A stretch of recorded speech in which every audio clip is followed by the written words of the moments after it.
Hello, welcome to you all. I'm the Master of Ceremonies. So first of all, we will start with Fireside Chat, creating a distributed universe. That's quite an interesting topic, especially for me because I work as lecturer at Bilgi and Istanbul Kültür University. I am a digital transformation consultant, also focusing on blockchain, payment settlement, audit chain technologies, also with artificial intelligence, IoT, and Industry 4.0. So as I told you before, we have an interesting topic here as Fireside Chat, creating a distributed universe. I mean, we are trying to create a distributed universe in a world of centralized civilization. So we don't have an actual fire here, but I'm sure that this will be a hot topic. So cut it short, I would like to introduce first Mr. Esat Belhan from Yapı Kredi as moderator.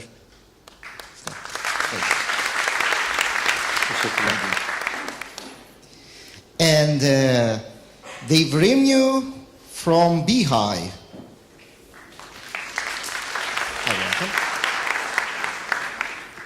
Eamon Magir, KPMG.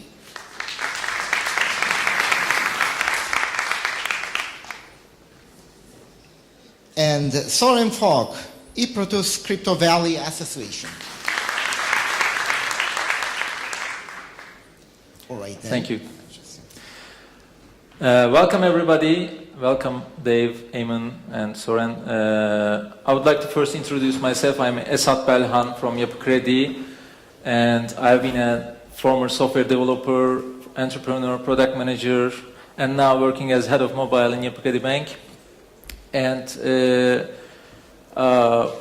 we are going to discuss about the blockchain, obviously, and the impacts of blockchain to our way of implementing technology and the impacts of it to our way of doing business.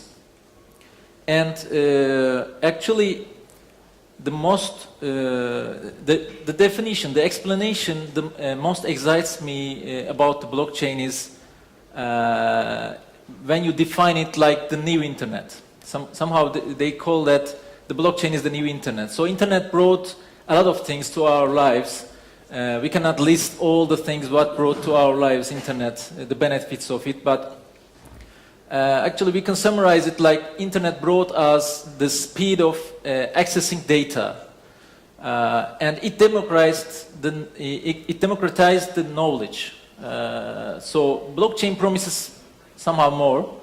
It promises the transparency, but in a more secure way. It promises the performance speed, but in a more redundant way. It promises to reduce the costs by sharing the costs.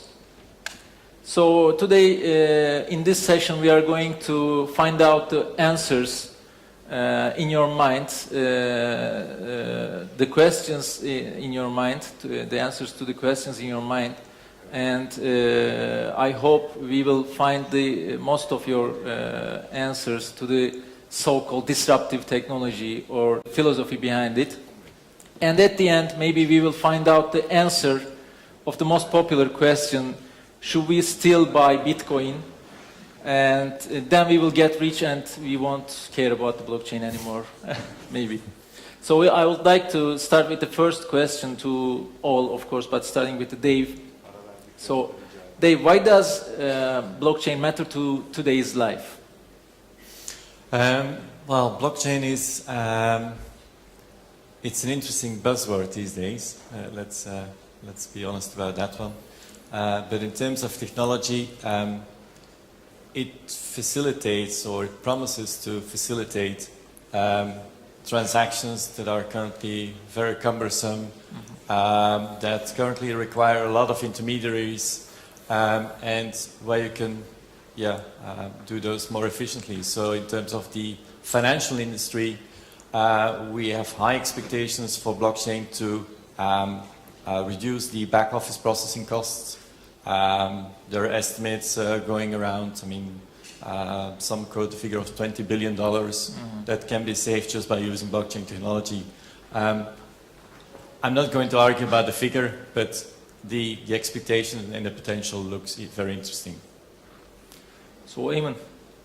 Yeah, so when I look at blockchain compared to the internet, one of the great things that the internet did was it enabled shared communication.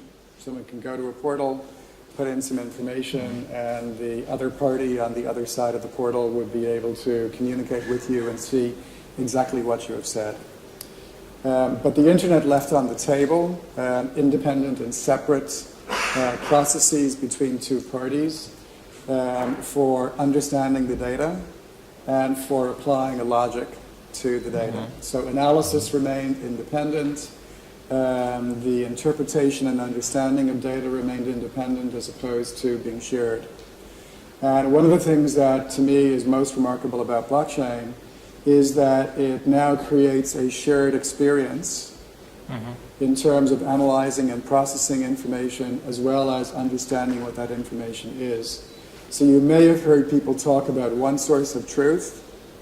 That's possible because of the distributed nature of blockchain, in that several individuals or institutions can see exactly the same information, and whatever is there, they know they're seeing the same as the other party. Yeah. So that's really important. The second thing that's really important about blockchain is that because smart contracts exist in blockchain, they capture the underlying logic, they are registered themselves on the blockchain, and you now know full well exactly what the analytical logic is that is being applied to the data.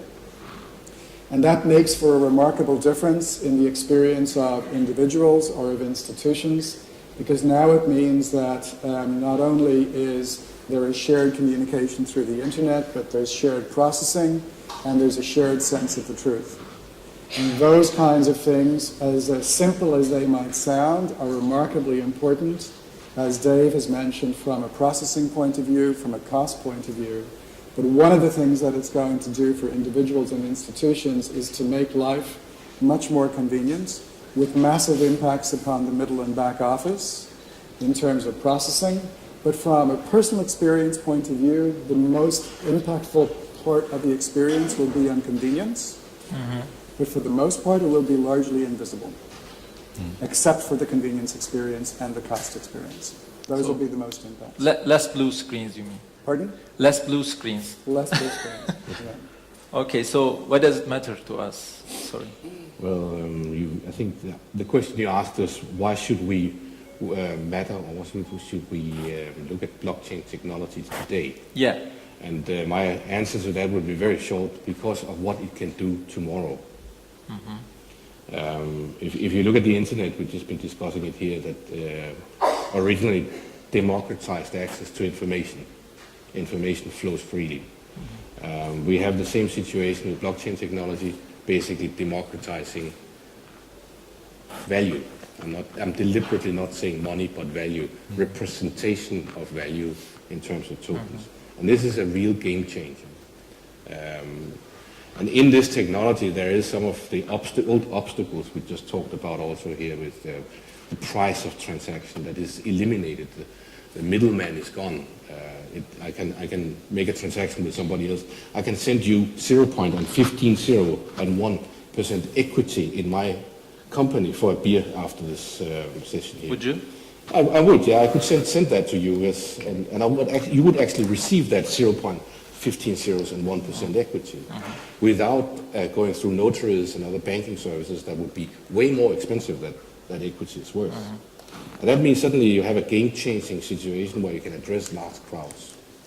It's potentially a time loop. Obviously, yes. That's great. So, today we are doing, there are theoretical and academical discussions, and they are very useful, by the way, to find out the right way from our life. But do you think, Dave, are we getting through the concrete results about blockchain implementations, applications? Are we getting through that concrete results?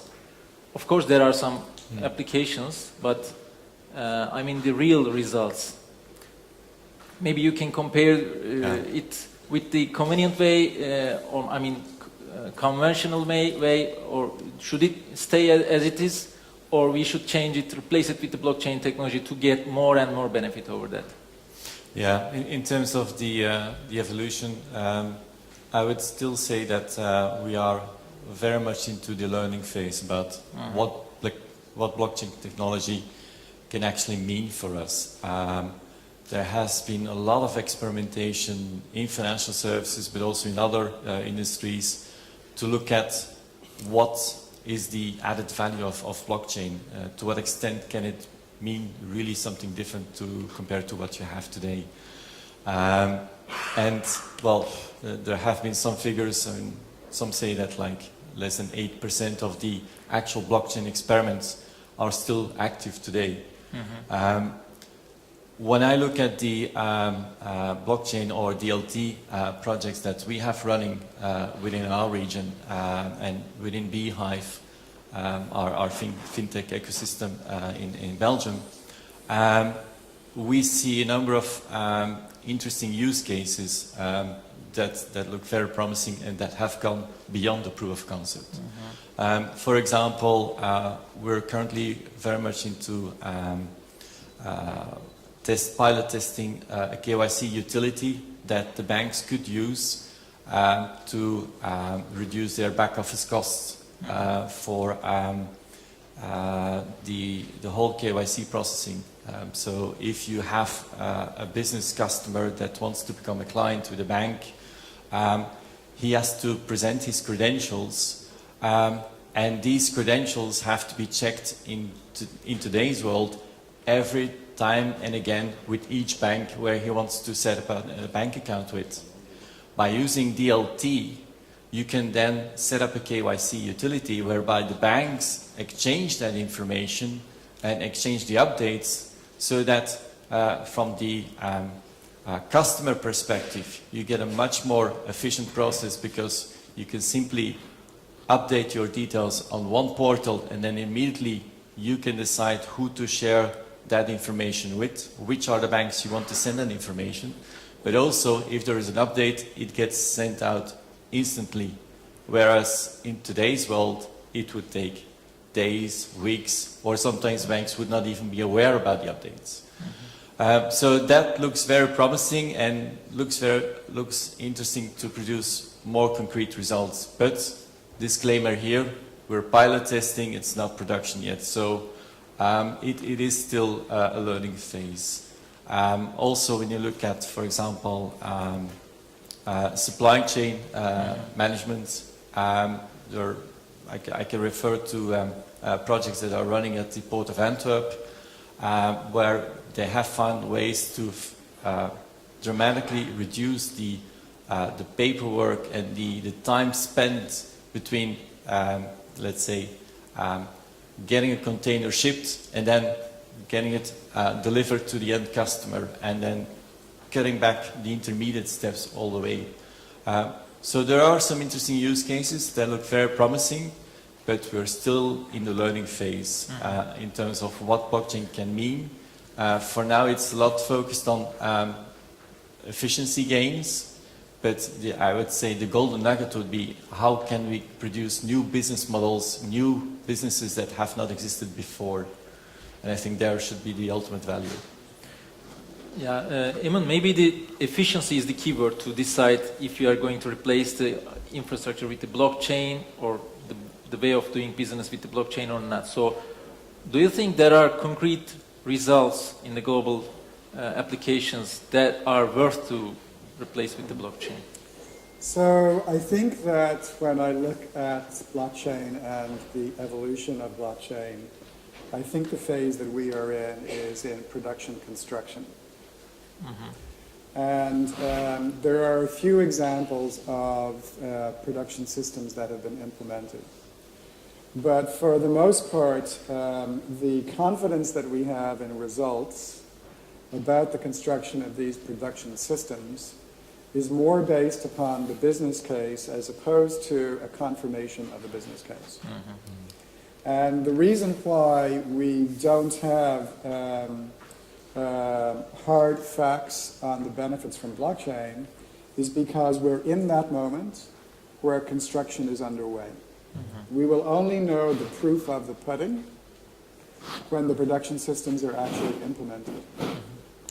But if I attend to those situations where robust blockchain solutions are being constructed, the range of value that we have seen from an efficiency point of view in business cases has varied between a low of about 20%, which puts that solution right on the edge of whether or not to pursue it, typically up to about 40%, which to me is a meaningful value, but occasionally some rare examples where we see benefits from an operations efficiency point of view up to 62%. Tomorrow we'll be talking about a project that KPMG is doing in the asset management space where the expected benefits are as high as 62%. To me that is rare, and it happens only under special conditions when you have a very antique and manual environment. If you look at most applications of blockchain, the business cases typically range between 20 and 40% from an operating efficiency point of view. But it's important to remember that operating efficiency, which is the most universal benefit that you see in blockchain, is only one of several benefits. Sometimes there may be revenue benefits that are associated with improvements in convenience, where you can expect more commercial activity occurring simply because it's easier to execute that activity. And also other benefits that are associated with blockchain are, for example, the level of transparency that one will see, which is especially relevant to supply chain-based applications of blockchain, where it will be easier to track the delivery effectiveness of providers in the supply chain, the quality of what they are providing. And ultimately, it's going to drive more accountability because I will be able to see in my supply chain who is performing and not performing. I will be able to see when I have quality issues. I will be able to pinpoint deficiencies or enhancements of quality more clearly because of blockchain. And so for governments and for those who are concerned about social benefits, because blockchain will increase the overall level of transparency, accountability and responsibility is also going to increase, which is generally speaking a beneficial social consideration above and beyond the most universal benefit, which is operating efficiency. Great. So Soren, you have mentioned about the potential of this technology. So as we all know, there are still applications that could be run by existing databases, existing non-distributed ledgers, or not ledgers maybe, and blockchain. So we have to compare each other. And still, somebody still believing the potential of this blockchain, that's why they are applying blockchain technologies, even if it is non-profitable or less profitable than the existing ones. So do you believe we are going to achieve that concrete results in terms of also profit and, as Eamon mentioned, your business cases? Are we going to get these concrete results very early? Do you believe that? I don't know exactly how early. I think we might actually have some already, but they're not adopted yet. We don't have critical mass. One particular topic here was discussed called supply chain.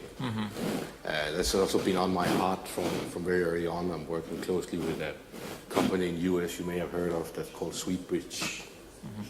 Sorry. Yes. That's better. Okay. Sorry about that.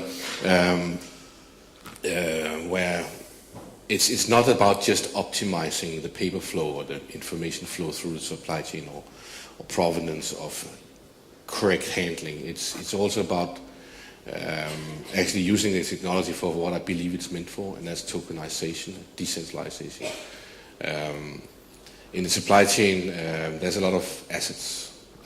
Anything from a container to a ship to a port to a railway can't be represented as a digital value, can't be tokenized.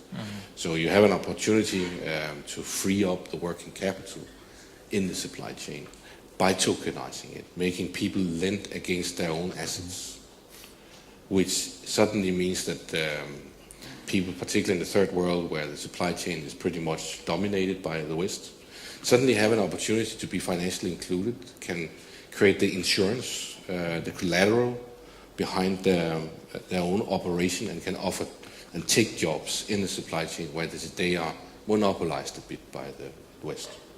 And that would democratize and create some more fairness there, actually upgrade the third world a bit. And that's quite an aspect I like. So, for the remaining part of the question, starting with you and will come through the Dave. So, do you think that we are going through the right direction? So, to set this to achieve this potential, I mean, the potential for the blockchain and distributed ledgers technologies. Do you think there is a potential? Of course, you think there's a potential there, but do you think we are going through the right direction, or most of them are trying to still find out the direction? What is the right direction and what takes us in the right direction? I mean, Maybe I'm from Denmark. I'm used to sailing boats. We have to sail from the one side of the sound to the other side, from Copenhagen to Sweden. It's pretty straightforward, but the wind is coming from that direction, yes? So we need to do some other maneuvers. And then it changes when we get out in the middle. So we need to maneuver again and change our approach. The same is happening here. I mean, one thing I could find a little disgusting is the amount of money that is put into crazy ICOs. I'm pretty sure everybody here would agree to that. It's madness. It's a circus. But it also has a positive effect. It brings awareness. It starts opening people's mind because money usually attractive. It's a good incentive to actually come and look at it. Hey, I can get rich. And then you start getting interested. And because you get interested, you learn. And because you learn, you spread information around you, and the awareness actually gets into the population as a whole. That's a very important first step to do anything with this. Yeah, to make people aware of this. Absolutely. Awareness is key also. So, Eamon. So to continue the sailing analogy, I think that the wind in the sails for blockchain in terms of steering where you go to, especially for commercial enterprises, has to be about where the money is. So that may not be true of all applications of blockchain, but for commercial enterprises, what I believe is actually critically important in setting your direction is before you actually leave the port, to construct your solution, you need to know when you achieve your destination, what is the pot of money that you're going to actually secure as a result of applying blockchain to that solution. So I'm actually a big believer in having a business results informed journey for the application of blockchain solution construction. And before you set out, you need to know through your business case that is specific to your own situation and your own industry with a reasonable set of assumptions. How much money are you likely to secure as a result of applying blockchain? Whether your business case is built only on efficiency or on a combination of efficiency and revenue enhancement or other kinds of objectives, there's no point in leaving the port unless you know what you're likely going to achieve. And for me, if you have money as your destination for blockchain in commercial enterprises, it will solve for a lot of the noise that existed at the beginning of the life cycle in blockchain. There's some 96,000 use cases that have been experimented with since it began to become interesting to industry. Most of those initial use cases were purely about microscopic, highly granular technical proofs of blockchain. But today, as we migrate towards a business case informed view of what blockchain is, we will have fewer use cases, but use cases that have a higher probability of attainment because the destination will be set on what objectives you want to achieve, and you will have the support of your own executive leadership within the industry and within your own firm to continue that journey to build the solution that will bring value. So for me, what's most important in setting your direction is to know what outcomes you're going to get from blockchain. Mm. Yeah, I would agree with that, Eamon. I mean, certainly if you look at enterprise deployment of blockchain, I mean, you need to be clear about what is the ultimate gain you can get out of it. How does your business case look? And one important element to that is also, I think, is governance. And we've seen that in the projects we have approached. If you're going to set up your network with a number of banks or insurance companies, with each one of them having a node, how do you make sure that the data they send into the network is the quality you want? What are the rules in terms of the entry or exit of new nodes into that network? A lot of emphasis in terms of the blockchain projects have been put in the past in terms of technology, but I think the business aspects in terms of the operating model, the governance is certainly not negligible and might even be more important to some degree.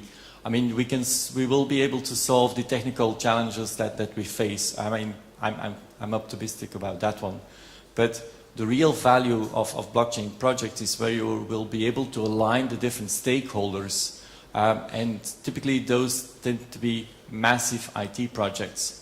And if it was easy, it would have been done already before with other technology. And just by using blockchain technology will not suddenly make the stakeholders more lenient and more flexible in terms of their demands and the way they operate. So governance, I would say, is definitely a key element to look at, next to the financial benefits. So from the governance point of view, so what would be the role of regulations in this new kind of mindset, especially from the centralized world to decentralized one? Do you think regulations will be ready for any side effects of this technology through the customers or consumers of this technology? I would say that regulators are still learning as much as the other players in the field about the technology. Well, you see some differences in terms of their approach. If you look at country by country, every regulator has its own spin, so to speak, in terms of how they look at blockchain technology. But I very much appreciate that they take a very careful and to some degree a light approach to blockchain technology. The last thing they want to avoid, I mean, they do not want to stiffen the innovation. It's more a question about to what extent does blockchain technology require new regulation? I mean, to what extent is the existing regulation already sufficient? Of course, with blockchain, you would encourage a decentralized approach. And yeah, how does that match with a central regulator that overlooks and oversees everything that's happening? Future will tell. So do you think future will tell, or? Practice will tell, and then the regulator will learn. So my opinion is that most regulators are being quite kind at the moment. So I actually think that regulators are in observation mode about how blockchain can be applied, and I think that that's a good thing.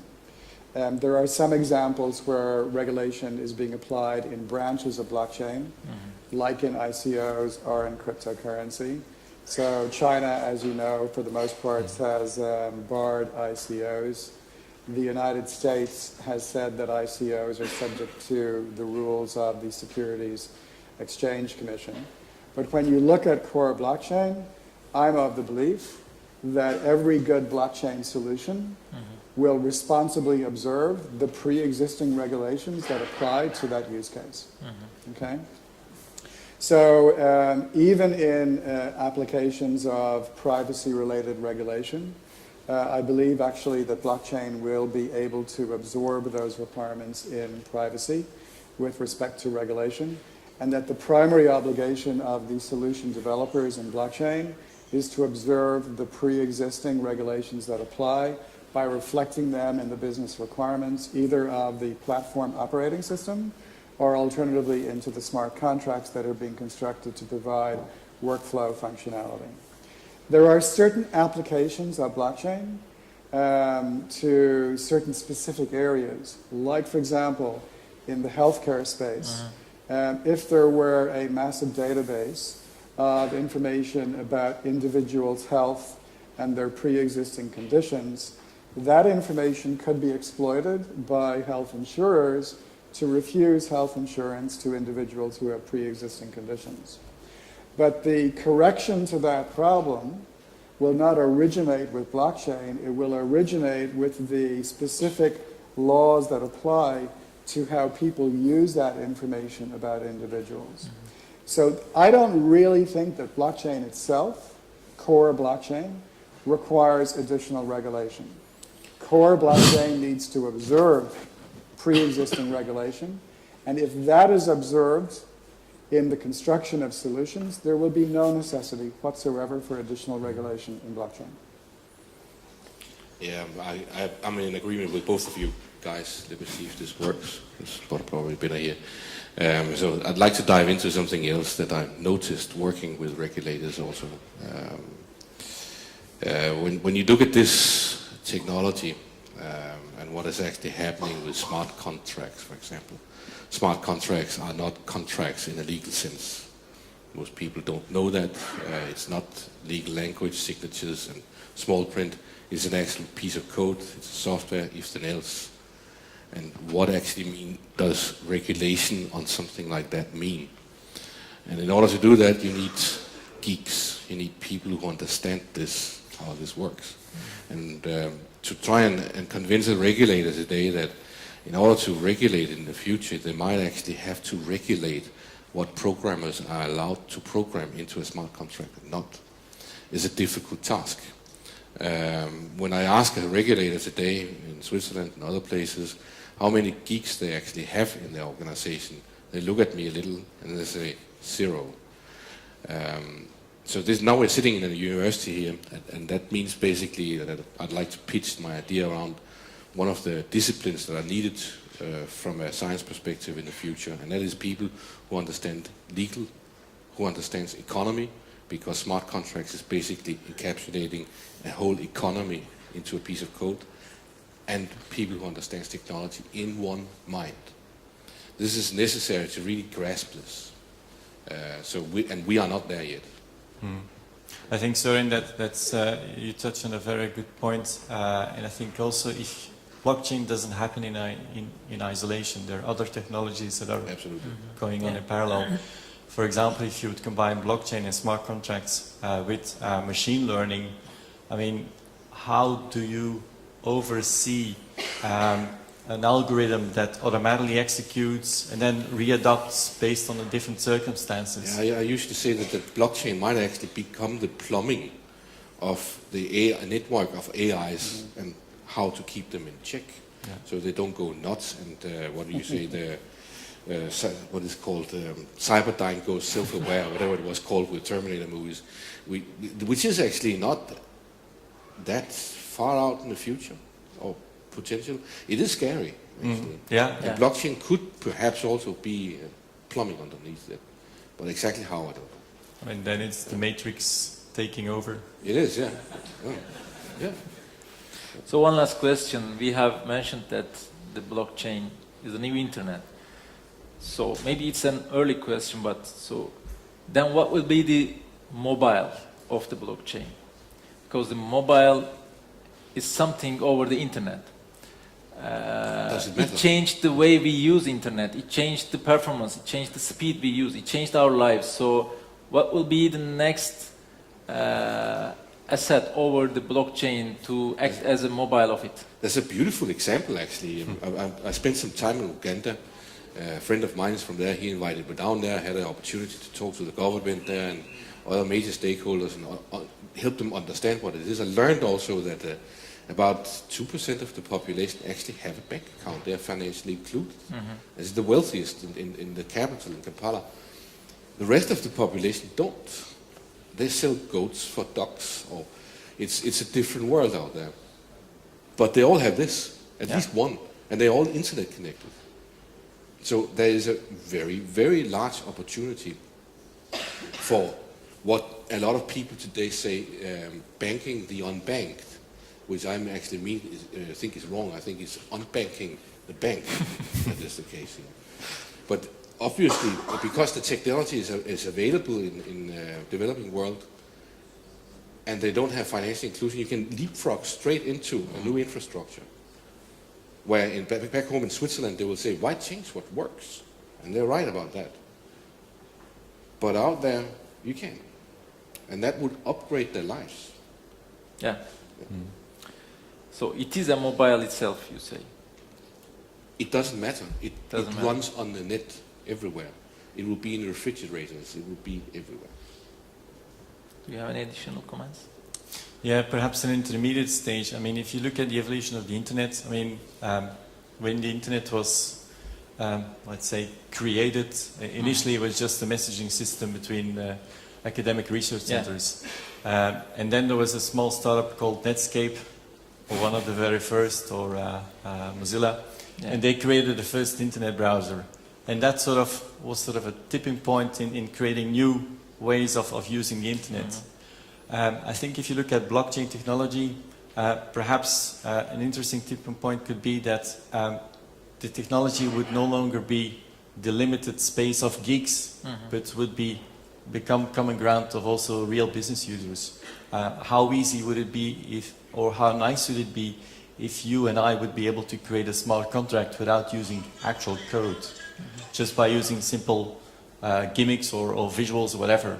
I know there are a few startups working on that with limited successes, but I think if we get sort of the equivalent of a Netscape or a Mozilla that we had with the internet and get that type of user friendliness in using blockchain, then I think we can get an extra revolution. And certainly combine that with interoperability, because also in terms of blockchain you have all those separate protocols, they don't really communicate with each other.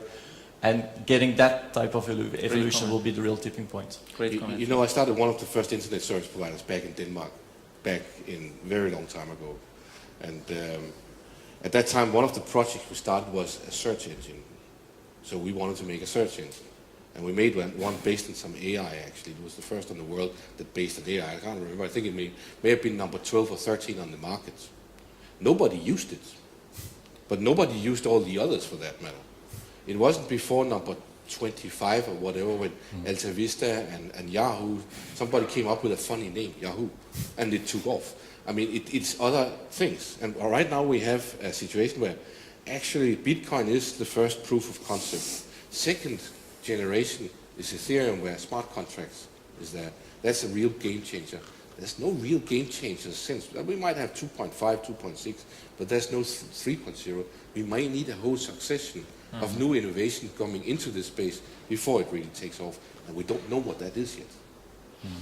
But we need to challenge people, on universities particularly, in playing with this, toying with it. Yeah. Creative. Great. Yeah. Eamon. So for me, the way that I think about blockchain, because I think that blockchain is focused upon impacts in the middle and back office, the way that blockchain will impact people is through the improvements in convenience that they see in processes being completed more quickly and with less effort on the part of the individual. So an example would be in the mortgage space. If I come to a portal tomorrow or 5 years in the future and I go through a few algorithms and your bank suggests to me that I should have a particular mortgage type, I will press a button and I'll say, yep, that's the mortgage that I want. And I'm giving you digital power of attorney now to go and collect all the information on me. I've provided sovereign release of authority to you to go and collect that information. And I just sit back and I wait for the information to come in. You do your underwriting, you say, amen, you qualify for the mortgage and enjoy your new apartment or your new home. That's the kind of experience that people are going to have, in my view, because of the way in which the combination of digital technology in conjunction with blockchain, the elimination of reconciliation, the application of smart contracts will expedite and convenience the entire process. In my view, in that future, there won't necessarily be an equivalent of the mobile app to enable internet connectivity. There will be a difference in the experience in terms of speed and convenience. But eventually, when blockchain is like wallpaper, and you don't see the pattern of the wallpaper or the color of the wallpaper anymore, that is when blockchain will actually have resulted in fulfilling its promise. So I'll bet nobody knows what the color of the wall is back there. And when we don't know what the color of the wall is in blockchain anymore, that's when we will have been successful, because it will be so normal in terms of our experience. That's great. So thank you for all your comments and joining us here. Thank you all for, thank you to audience for listening us. If any questions, can we get one question? One or two questions, except should we buy Bitcoin? Thank you for your talk.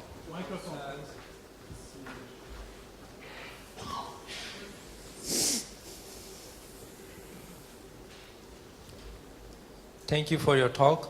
There are also other evolving technologies like artificial intelligence, autonomous cars, machine learning, VR, AR, and there is also blockchain.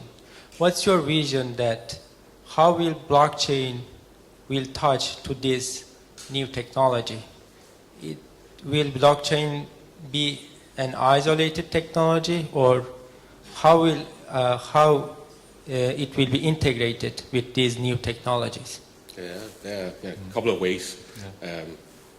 One of them, of course, is quite obvious, and that is the tokenized value. So if these devices offer services, for example, sells their services or buys services from others, the blockchain and the cryptocurrency element of blockchain could be used to transfer those transactions. That could be very, very minimal. As I said earlier on, the transaction fees that at least should go away would enable some completely new situation where tiny little amounts can exchange hands, or even not hands, between machines, etc. And also, as I said before, I think as a plumbing, as a sort of audit trail mechanism, because a blockchain is basically a database that stores an audit trail and cannot be faked. So when AI's devices interact, autonomous cars drive, what actually happened when an accident happened, so you can maybe even automate the part that finds out who should be paying for the insurance, blah, blah, blah. These things can also be conveyed by blockchain. So the technology can underpin a lot of these things and service them, basically. I mean, I agree about the plumbing concept. I think that the intersection between new technologies and blockchain, in the list that you've mentioned, like machine learning and artificial intelligence, to me, the intersection point between those technologies and blockchain is not just in the data capture, but also in the smart contract component. And so, for example, as machine learning or artificial intelligence evolves its underlying programs, they will effectively become data that gets captured on the blockchain itself, indicating when at that particular moment in time the code or the logic in artificial intelligence got reflected in a blockchain. The control over the application of evolution of artificial intelligence can be determined by the larger logical framework that creates the perimeter, if you will, for the evolution of artificial intelligence. But to me, the plumbing part is completely relevant, and the most relevant part of blockchain is around smart contracts and where that intersects with these other technologies. Yeah, I fully agree with those. I mean, you already see, for example, projects in the insurance industry where they combine blockchain technology with IoT and then smart contracts, and that opens the door for new business models, because then you can price your insurance contract based on the driving behavior, etc. So, yeah, blockchain is a way of storing the data, but everything else is open for other technologies. We haven't seen the bottom of the rabbit hole yet. So are we out of time? Yeah. Okay, thank you all for listening us. Thank you for joining us.